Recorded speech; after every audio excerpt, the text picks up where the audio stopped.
Bana kini, bana ba République démocratique du Congo, bino ba le monde entier, sentiment ya trop lelo, tu retrouver bino na cadre ya magazine na biso ya na lobate pona zo zéro awa tozana balabala Luano. Balabala Luano numéro 3 na commune ya Kitambo référence à Rekwado. Toye lelo yo kolakisa bino makambo maison oyo essence de beauté et sali. Awa bokozwa ba supplément ba produits alimentaires.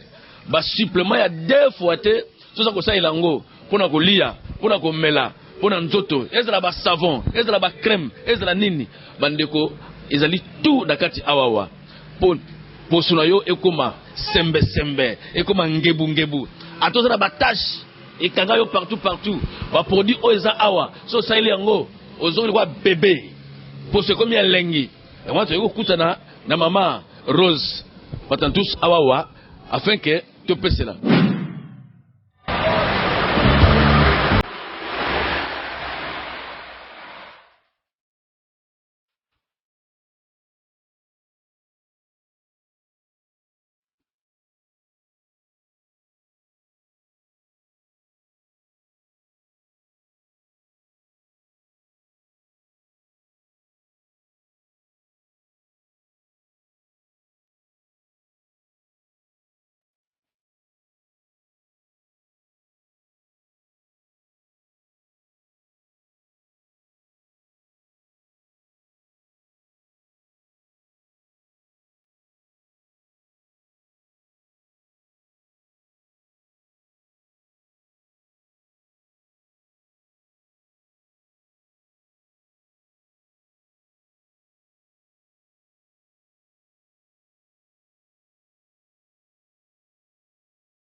Ndel baki na bino ke toyena essence de beauté awa en face ya camp mobile to koti sona kati isika ba produit ya kitoko ezali à gauche na ngai ezali mama Rosa mais na kopesa micro ye moko a se présenter bien pour nga sona présenter ta musu na obeta libaku madame ye moko a se présenter pour mokolo maison oyoyo abisa bino awa wa bazo sala musala ya nini.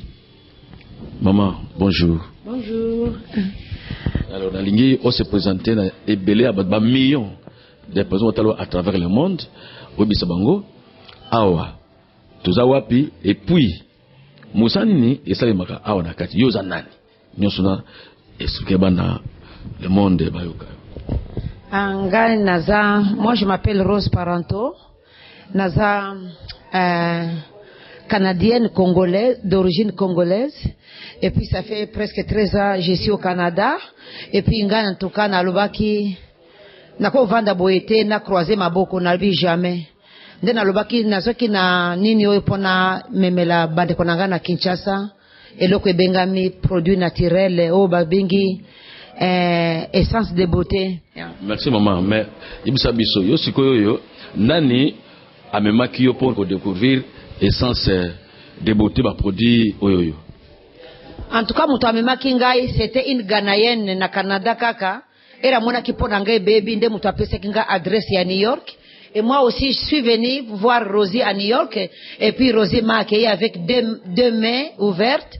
Et puis d'ailleurs, elle m'a dit, Rose, en tout cas, comme on part en Afrique et puis on va commencer chez vous au Congo. Et puis, en tout cas, j'ai des papiers, je ne peux pas travailler, comme on dit en anglais, under table. Non. Je travaille en tout cas avec la bénédiction de Rosie, qui m'a donné 7 papiers pour venir vendre mes produits au Congo, chaque commune, chaque territoire au Congo RDC. Et puis c'est ça, j'ai découvert les produits. Et puis moi j'utilise les produits, ça fait 6 ans.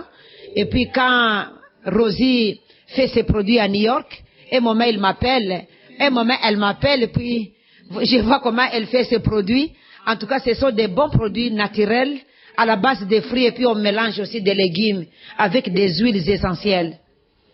Bon, ndenge tomoni awa ba supplément de produits naturels oyoyo.